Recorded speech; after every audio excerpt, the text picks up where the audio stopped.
Good morning, everybody. How's everyone doing? I am really excited about this particular topic um, for a few reasons. Um, I am at the point where I understand um, more now that um,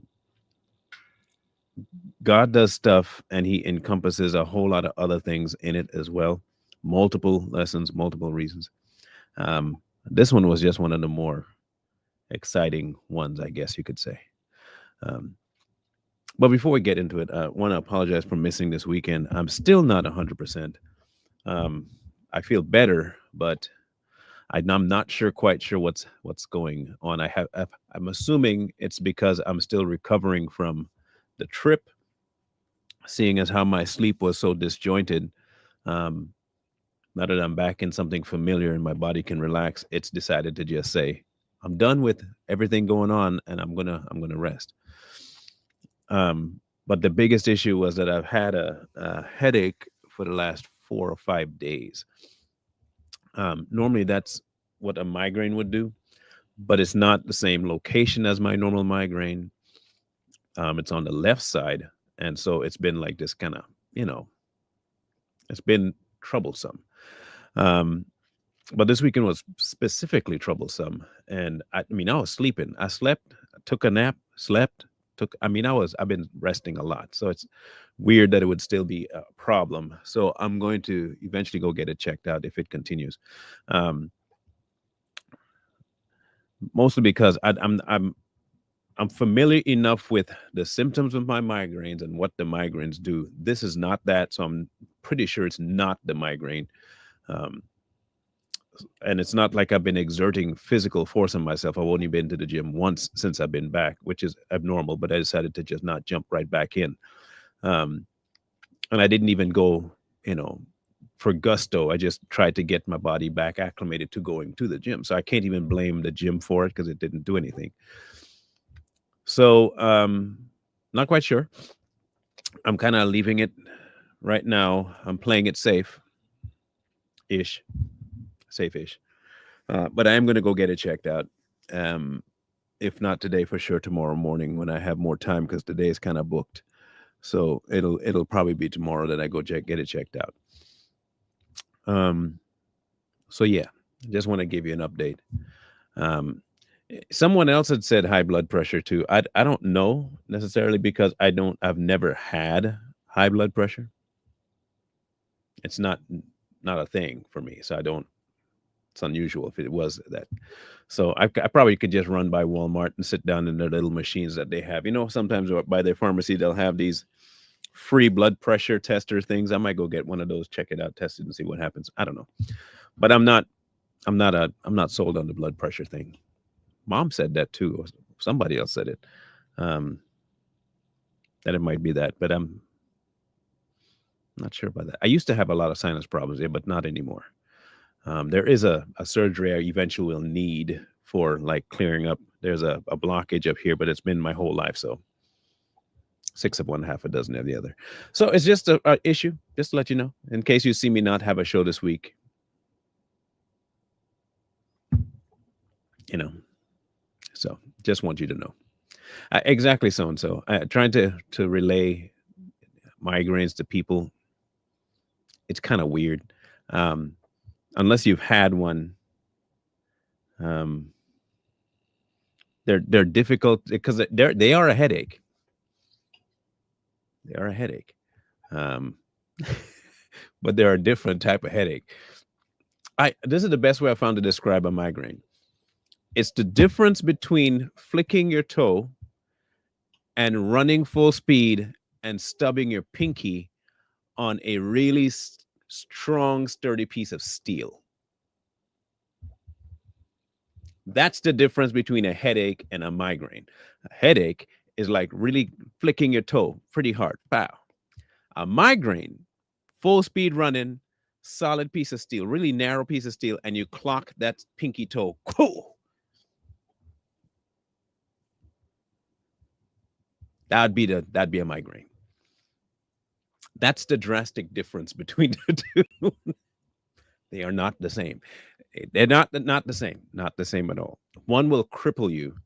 Um, it really will cripple you. You'll go back to being a baby in a heartbeat. You'll be in fetal positions all day.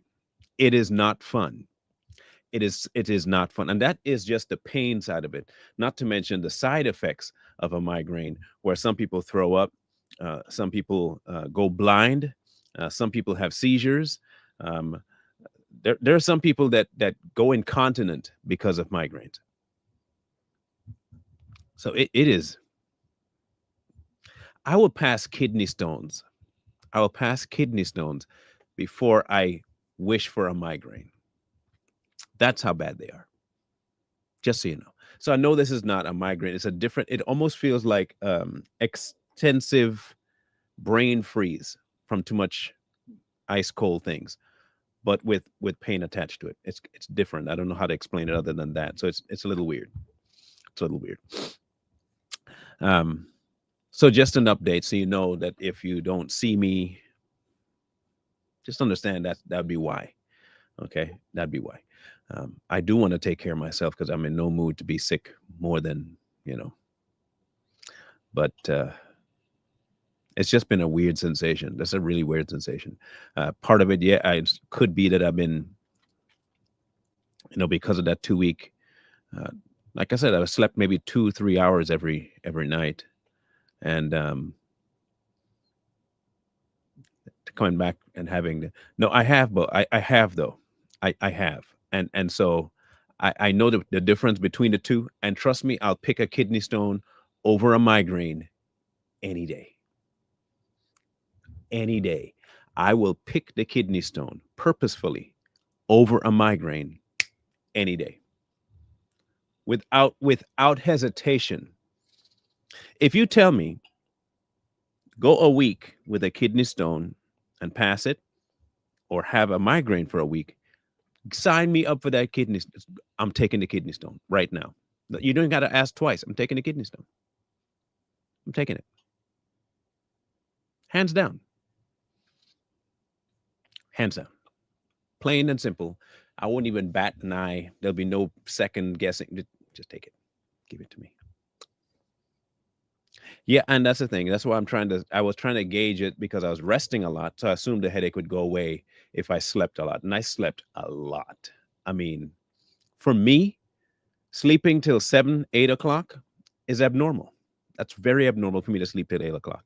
And I did that 3 days in a row. Um, and then I slept on Saturday more to in. I slept on Saturday for a nap, and then I slept Sunday in, and I slept a little bit for a nap. So I've been resting, but man, I know I got a lot going on, but man, alive. I don't think it'd fix it, but it did. But with that out the way, that's to explain why we weren't there Sunday. Um, we're going to get into today's topic of the crown of thorns. Um, I'm not sure how many of you looked into the crown of thorns. I don't know how many of you were investigating said crown of thorns. Um, but if you were one of those that looked at the thing I told you um, about that plant, the jujube plant, um, I think you might be surprised at the coolness of the jujube plant. You might be surprised at how cool it is, but we're going to get into that now. If you're familiar with the crown of thorns itself, um, from all assessments of it, you have the it's a vine with very sharp and strong. Not flexible, not one of those that bend and you can flex bend. It's not one of those, especially when dried. They're still bendable, the vine itself, but not the thorns. So what they would do is craft it while it was still fairly wet, and then let it dry in a state to where it would not come apart, and then shove it onto the head of the individual. Um, It is a very strong thorn, and I mean strong, very, very, very strong. And it's about yay long, about a little half an inch to an inch. Some of them can get to an inch and a half long. Um, so you're not talking about any kind of a small little, you know, goat head type thing. You're talking about a pretty long thorn that if it could penetrate pretty easily, if nothing else, it'll get into the scalp deep enough to touch the skull and grip itself there, especially when you push it down, it shoves this way, not this way.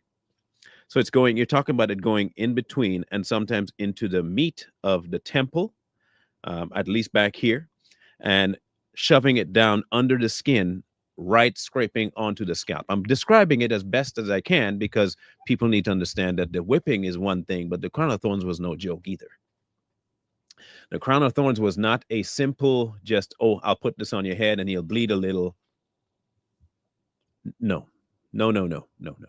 It was very, very, very, very painful. Very painful. You couple that with the beating he had, they figured they should just cover everything, and they did. That thing was shoved on and pressed. Okay.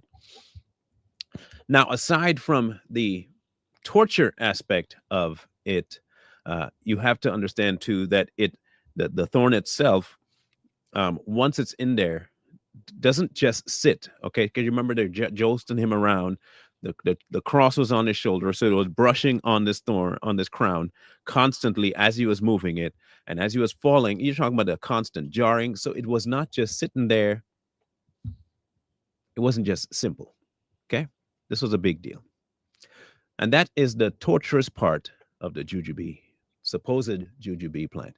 That is what the consensus so far is, that that was the plant that they used. Okay, so we're going to look into it. Okay. This is what it was originally, at least the scientific name, Ziziphus spina Christi. Okay. It is known as the Christ thorn. Jujube is an evergreen tree, plant of native Levant, East Africa, and Mesopotamia. Fruits and leaves from the tree were used, listen to this, for preparing ancient Egyptian foods and cultural practices and skincare routines, especially with quasal powder, derived from the Ziziphus spina Christi tree leaves. In the Levant, it grows in the valley up to an elevation of 500 meters and is drought tolerant and heat resistant.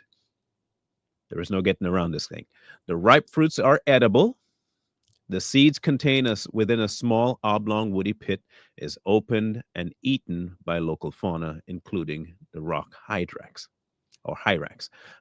In the Levant and wider Middle East, it is called sedur and is common in the Jordan Valley around Jerusalem. So it's not like they had to go very far to procure this crown.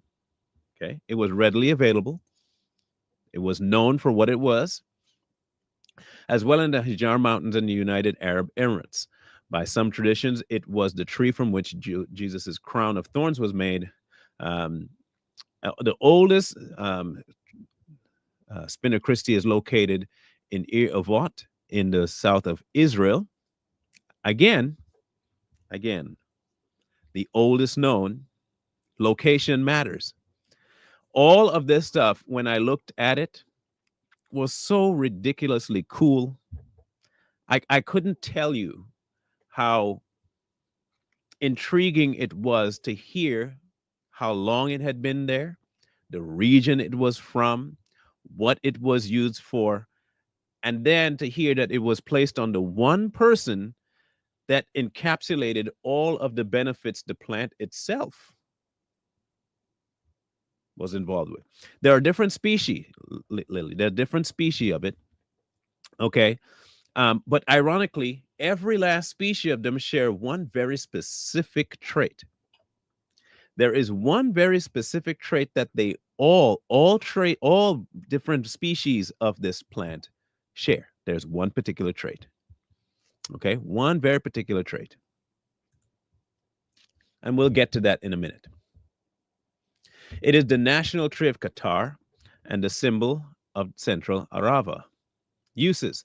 Historically, it was utilized in ancient Egyptian medicine for its anti-inflammatory properties, specifically in treating pain, swelling, and heat.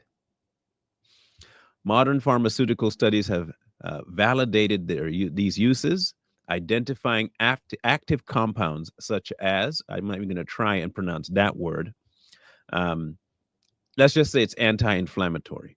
I might be verbose in a lot of things, but I'm not going to try to, at this moment, try to pronounce those. You can write it down and go to Google and try and get them to say it. It ain't going to be me. I'm not about to butcher something such as those words. And let me see if I can. Epigalactotecan.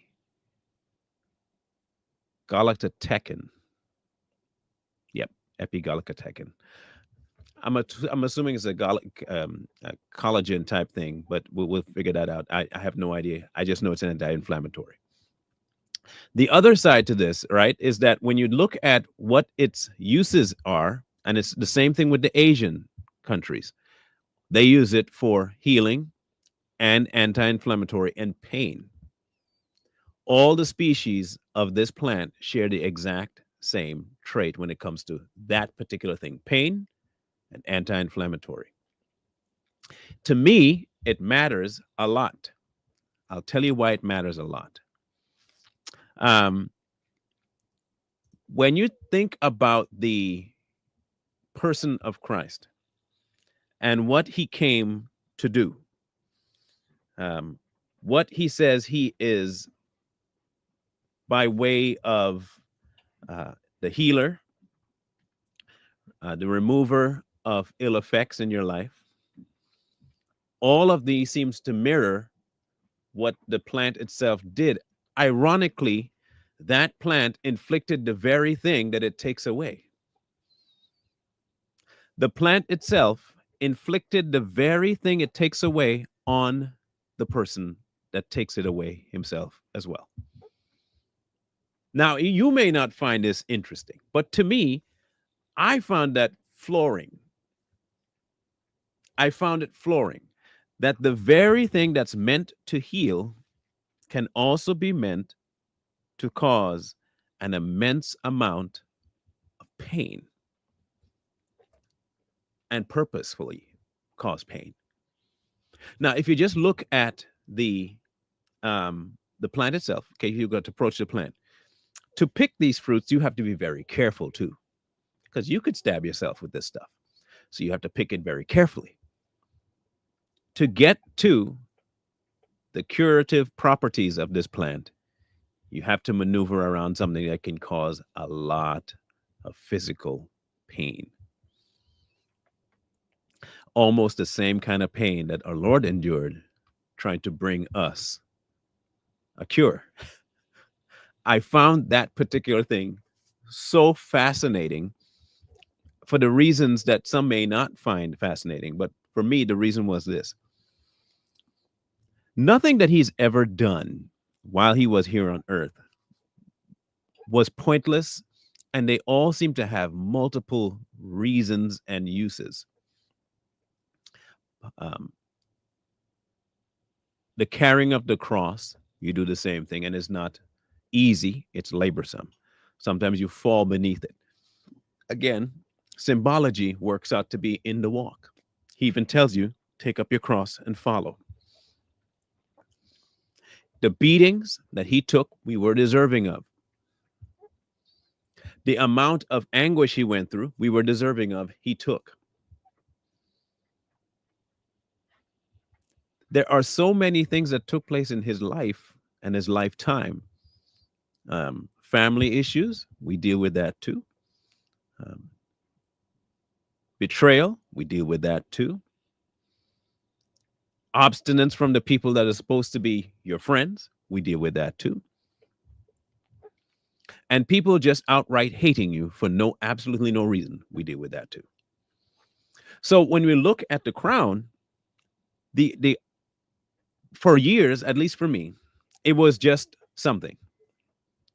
Okay, so he got beaten and they put the crown of thorns on his head, and that was the crowning of the finishing of the work, and that's all we need to know. It was a crown of thorns, and there you go. And it was symbolic of the King of the Jews thing, and that was it. But the problem is that was not just it. That was not just it. So let's go back to reading what we read yesterday.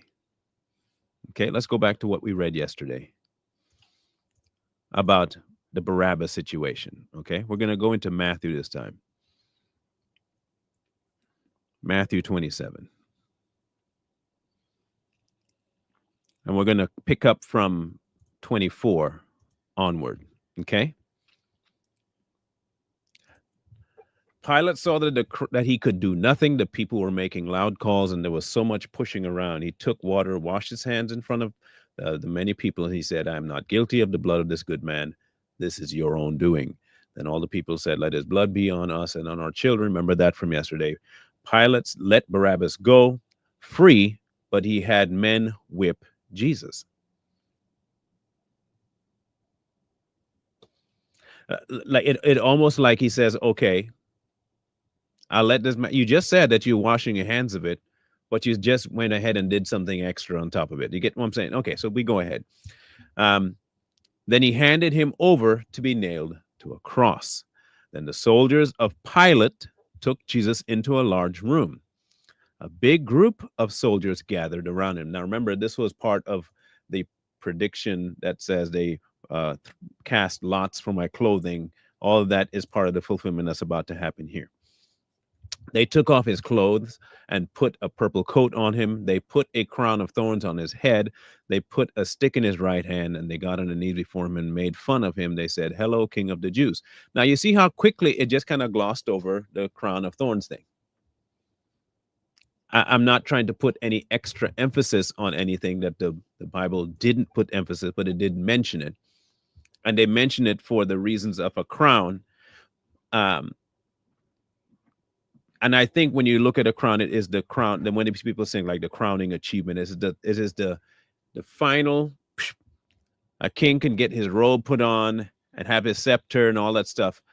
But the real is when everything is solidified. Putting that crown on the head is when everything becomes enacted. Bam, signed, sealed, delivered. So they put the crown of thorns on his head. When Jesus came, he came to seek, save the lost, heal wounds, cure all, forgive sins, brand new, all of it, relieve our pain, give all that stuff to us in his nature as part of our seal when we accept him. I will go back to the fact that we have somehow ignored who he is as a person and look for those things within ourselves as though we just get them because of our own nature. They spit on him. They took a stick and hit him on the head. After they had made fun of him, they took his coat off and put his own clothes on him. Then they led him away to be nailed to the cross. As they were on the way, they came to a man called Simon from the country of Cyrene. They made him carry the cross for Jesus. This entire interchange here, for all intents and purposes, many don't look at in its entirety. We hear about it, and I keep going back to the Passion of Christ, whether people believe it's a Catholic base. We're not talking about whether it's Catholic based. I'm looking at the events that they put in the movie of the actual crucifixion, the beating before the crucifixion, the flogging before the crucifixion, and the placing of the thorns on his head. The crown and those thorns didn't have the fruits on them to issue any healing at that time for Christ. All you had left were the vines, and all they were worth at that point was pain. That's all they were good for at that point, is to inflict something to do with the thorns. Ironically, like I said, they placed that crown of thorns on the person that became the fruit.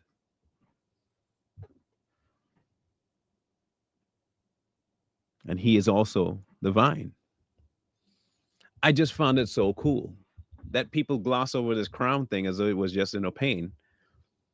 but he embodied all the attributes of that tree in that one moment.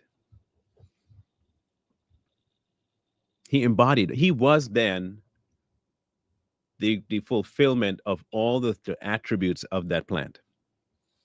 No more pain, so you can get rid of the pain, swellings, everything that it was, the attributes, the good attributes of that fruit and tree, and all of it was fulfilled right then and there. And I can't even remember how the thought, I do remember now how that thought came to me. I was walking, and we have a plant in Antigua that's kind of like it. It's called the acacia bush.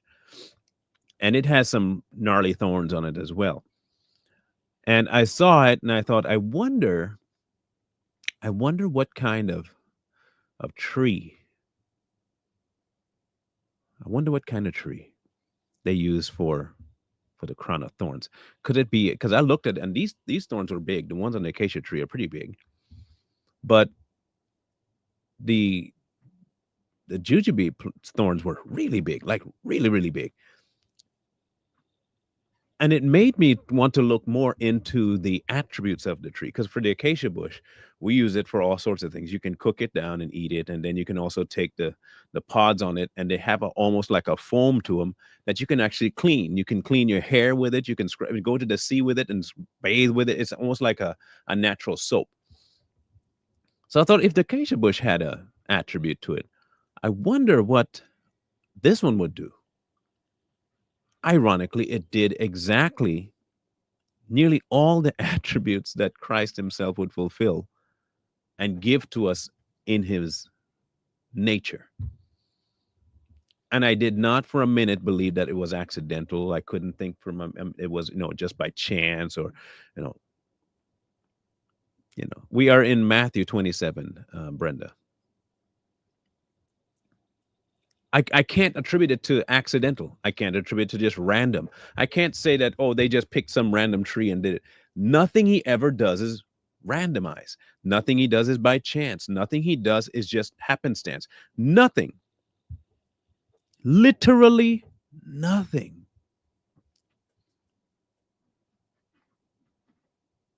Everything he does has a purpose. Everything he did had a meaning. Everything, every single thing. From the hill that he was on, where everybody could see the value of that, from it being a public spectacle to where even the Roman guards had to do it, everything had a purpose. You see, they pulled him away in the dark, right? A dark of night. And all this stuff that happened to him happened in the broad of day.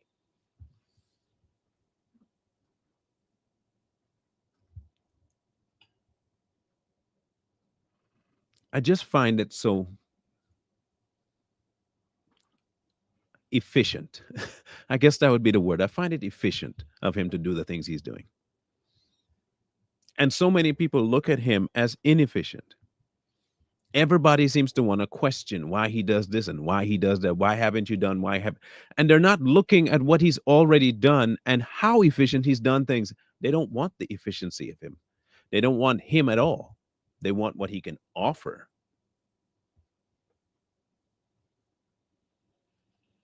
The crown is just another example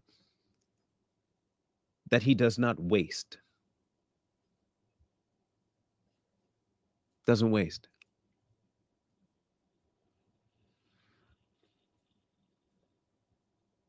And it's very cool.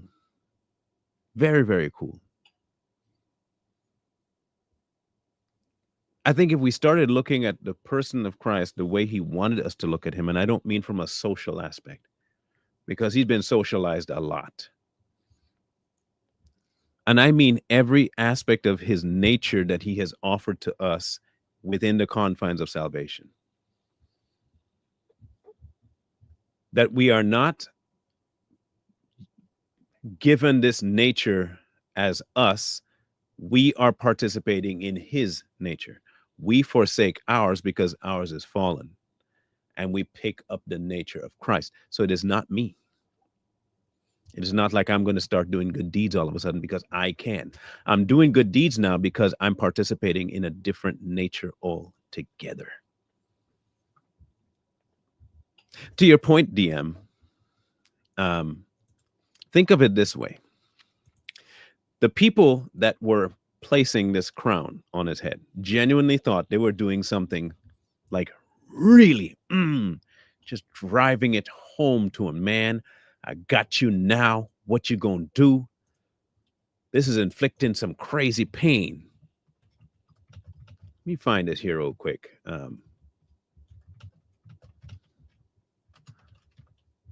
I want to get this. I want to get this particular imagery here. And again, I don't want people thinking that I'm honoring this image of Christ. That is not the point of this image that you're going to see. Okay. Definitely not the point. I'm not trying to argue about the whiteness or the blackness or the race or any of that idiotic stuff about the picture. I think I've explored that content enough to let you know that I do not care, nor does it ask us to care what race Jesus was. I do not care because he never made it a point of emphasis. But I do believe that the example in a picture form of what it would have been like is a good reminder to us. Okay? I do believe it's a very good reminder.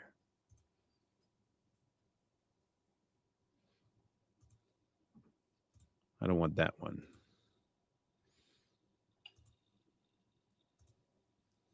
All right.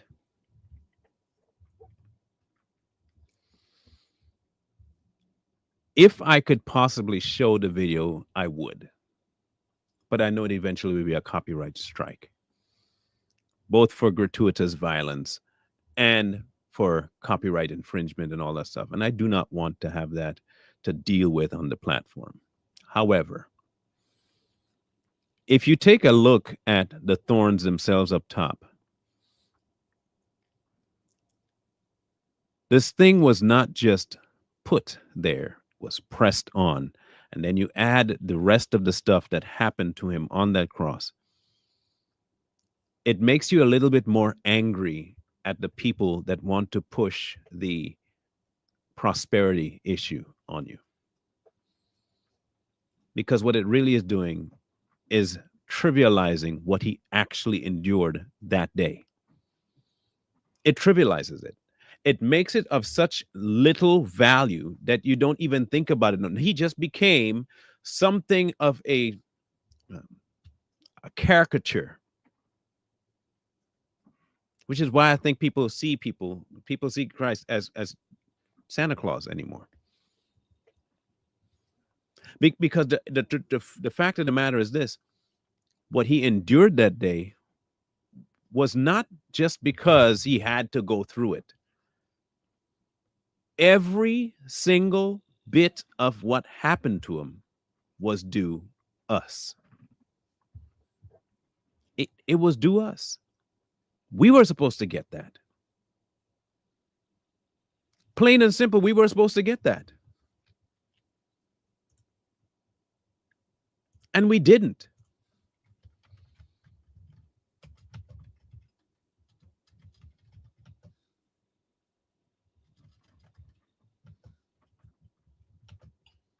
I want to find this, and I'll just do it in stills.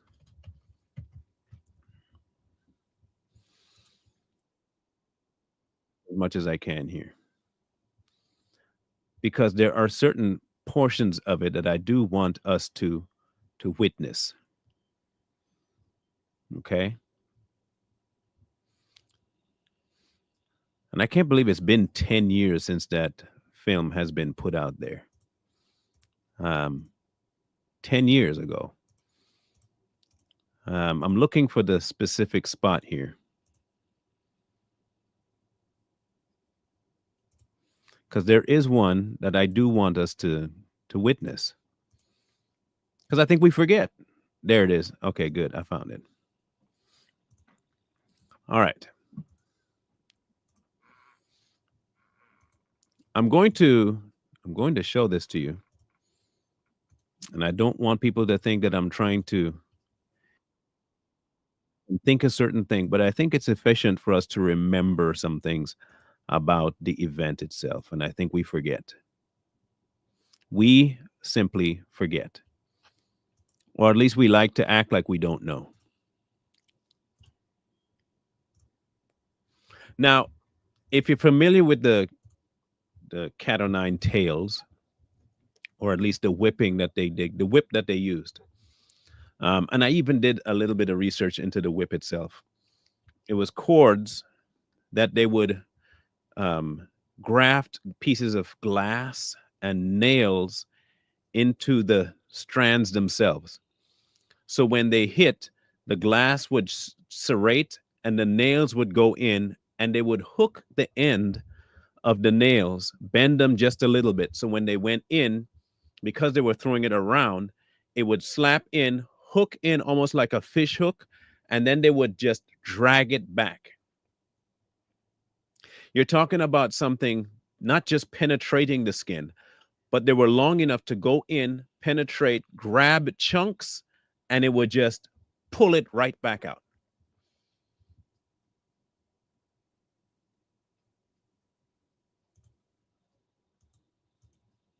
As you can see, they're getting ready to drag it right back out. And it got pulled. Now remember this. When we talk about the crucifixion and the crown of thorns, I remember specifically being kind of unaware of all of it. Kind of like it, okay, it happened. And then he died. This went on for hours, by the way. Hours. Hours. In traditional beatings like that, it was not uncommon for them to leave the person's back with rib cage exposed, spine exposed, bone exposed. Sometimes they would have intestines exposed. It would remove almost every spot of covering the human body had for its organs. Just the flogging alone.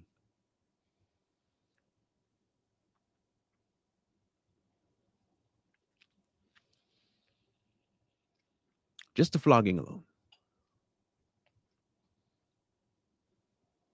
And he did all this with the crown of thorns on his head. A dead vine, no healing properties. It couldn't function to heal anything that was happening to him. And he went through the exact same feature of that vine that was on his head for us. He didn't heal himself. He didn't allow himself to not feel the pain.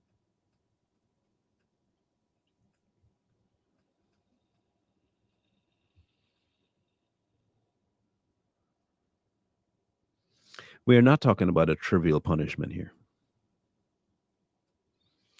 We are talking about something so heinous, something so brutal. But we gloss over it by just saying, oh, thank you. We fail to understand that that was due us. If at all we were to be held to the account to what our nature was for, that would be the punishment that we would have to endure, then death.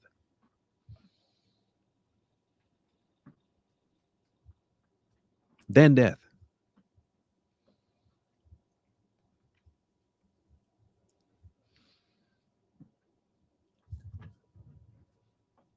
This is why it upsets me as much as it does when people trivialize Christ. That's why I get so um, verbally animated. When I see people talk about God as though he's an ATM and a bank, and all you want from him is stuff, stuff, stuff, blessing, blessing, blessing, blah, blah, blah. And he needs to give you more, more, more, more, more. He wants to give you this. He wants to give you that. He's here for this. He's here for that. He's here for all the stuff that you need, want.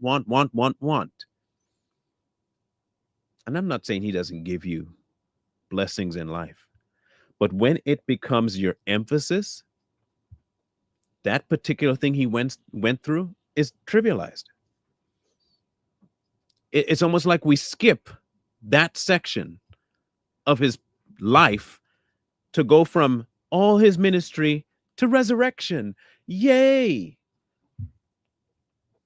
We absolutely look over that portion because you know what? You don't want to look on the macabre like that. You don't want to just focus on this violence. You don't want to focus on all the pain that he went through. That is not what he wanted you to focus on. He wanted you to focus on his life and resurrection and living and all that stuff. Yeah, I get that. But where's the value of what he gave you if you don't understand what you were due?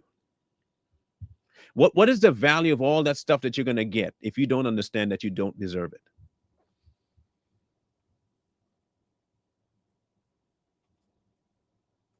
You tell me.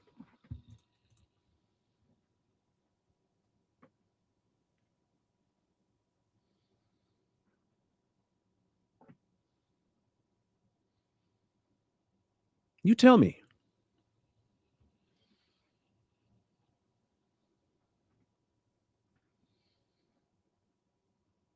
Because all too often we forget, or we at least we ignore it. I don't even say we forget. We don't even care. The majority do not care what he's gone through. It was not just symbolic. This was not symbolic.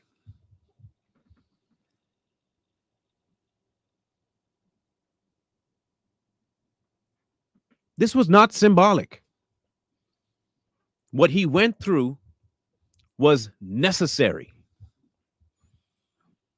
If what he was going to hand us, we could not enter into that without somebody paying the price for the things we were due. He did that. It was not symbolic.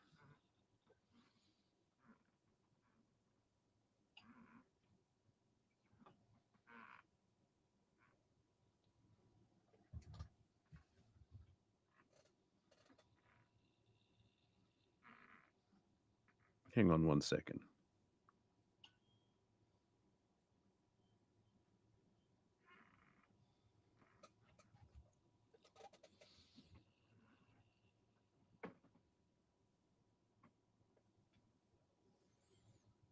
I just wish that we would, as a race of humans,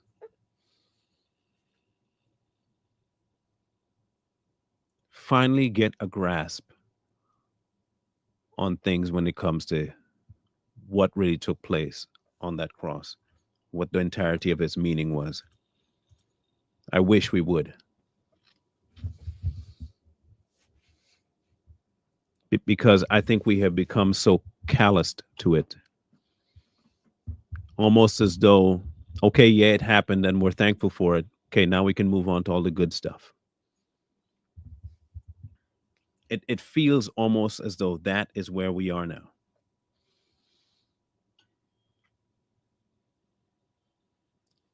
We want to skip past it, not understanding who it was that was supposed to be there.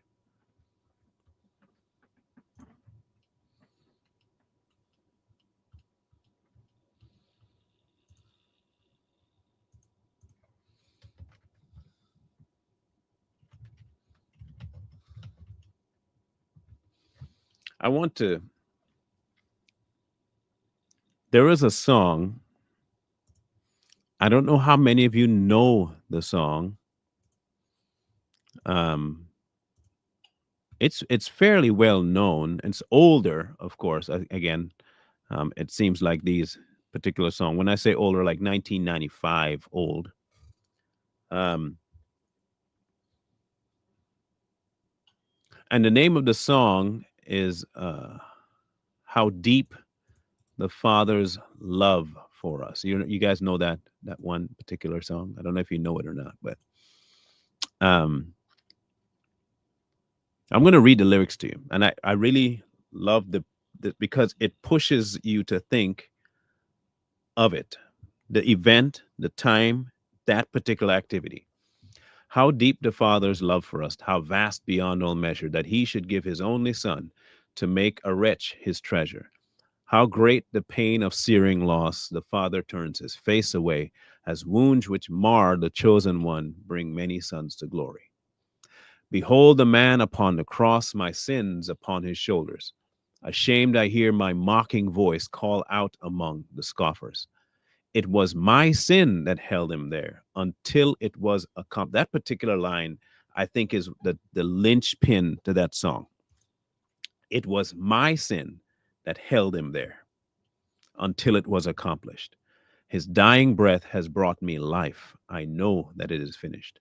I will not boast in anything, no gifts, no power, no wisdom, but I will boast in Jesus Christ, his death and resurrection. Why should I gain from his reward? I cannot give an answer, but this I know with all my heart, his wounds have paid my ransom. All too many. We forget, or at least we don't care.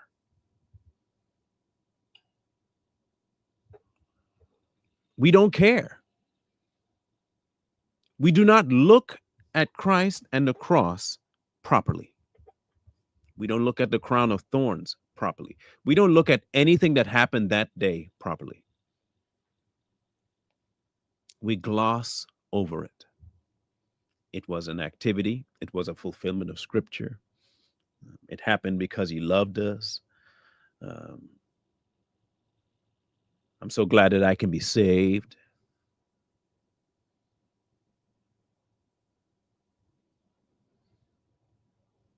But it happened while we were mocking, while we were rejecting, while we didn't care. All that happened in spite of, because of. Yet and still, he still embodied all of the traits of that fruit from that vine. He still became all of it for us. He became the healing agent. He became all of it.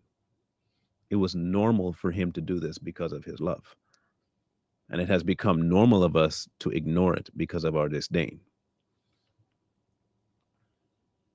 We are a selfish people. It is the reason why I push the him so hard. It's the reason why I tell people all the time, it is not about me, it's about him. It's not about what he gives me, it's about him. It doesn't matter if I get nothing else in life as long as I have him. This is why. This is why.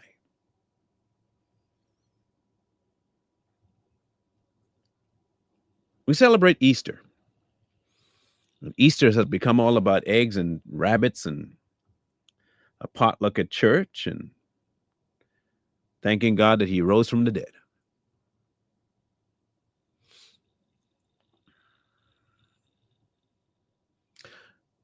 But the resurrection doesn't happen because it just shows up. The resurrection comes after all the stuff that happened to him. It is the crowning achievement. It is the replacing of the crown of thorns with his true crown. But you can't fully embrace the thankfulness of your new nature if you do not understand the worthlessness of your old that he took away. You can't.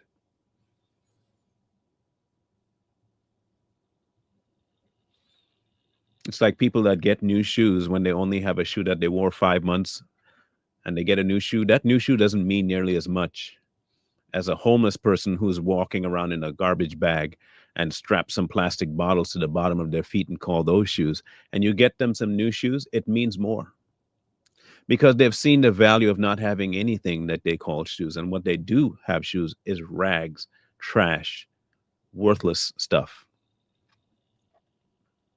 Now they have comfort.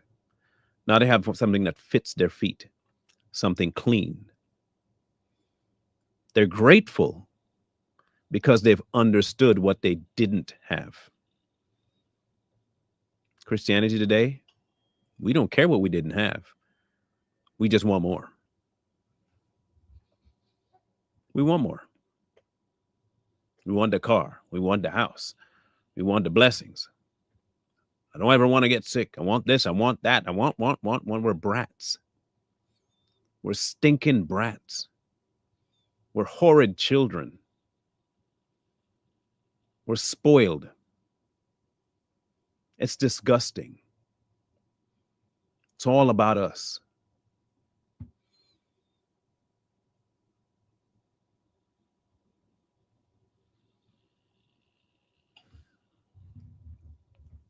It is why I get so mad. That is why I get so upset. It is not because I just want to be able to blast people. It is because I'm fully 100% aware of what actually took place that day and how much people don't care.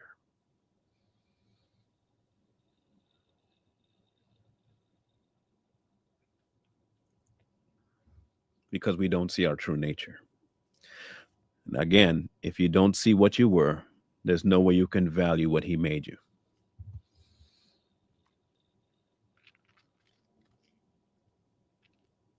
No way. Ironically, the topic tomorrow will play exactly into this. We're going to be discussing faith healings, this so-called faith healing movement tomorrow. Because it has become something of a, you deserve this. It is exactly what he died for. This is it. This is all he died for this, to get you healed. Kind of the same thing with gifts. Oh, he died so in order you can be able to do this and do that and do the other.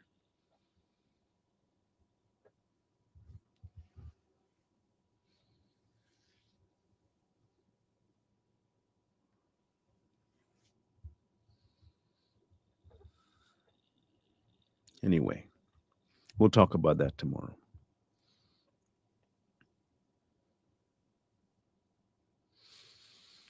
If you have someone that is unaware of this, or they have trivialized this to a point,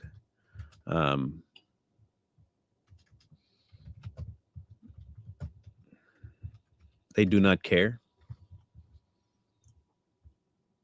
please try your best to remind them. Remind them. Remind them that this particular thing that we call Christianity is not about all the things you can get. This is about understanding who you were before Christ and what he has died to make you. And that his death was something you were supposed to get. All of it, everything. Hauled out at night, beaten within an inch of your life, and then killed. That was our lot. For justice to be served, that was our lot. And someone else stepped in and took all of it. And you need to be reminded of what exactly he took, because it was due you. It was due me.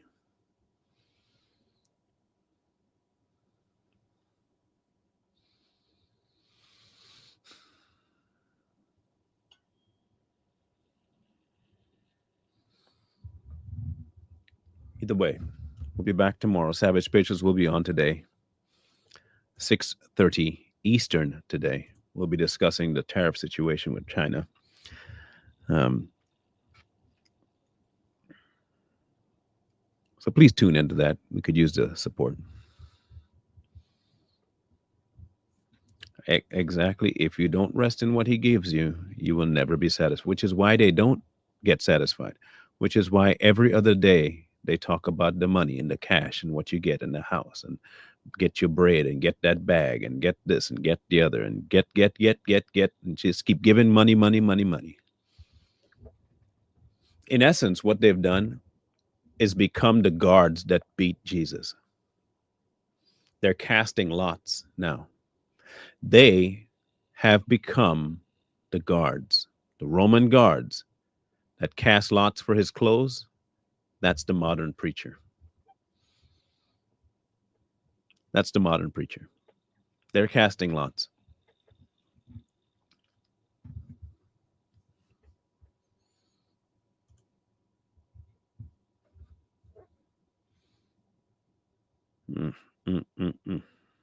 Anyway, we'll catch up. I need to go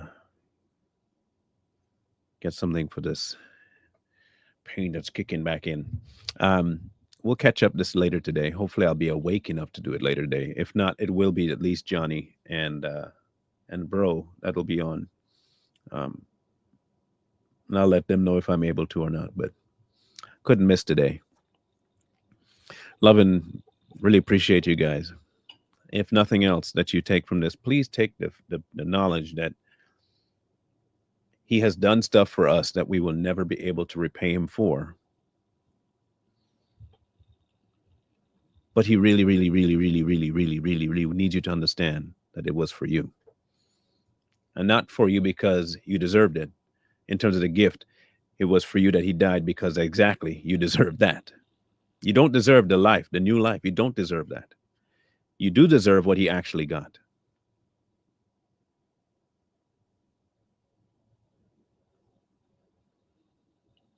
We deserve that for sure. Okay?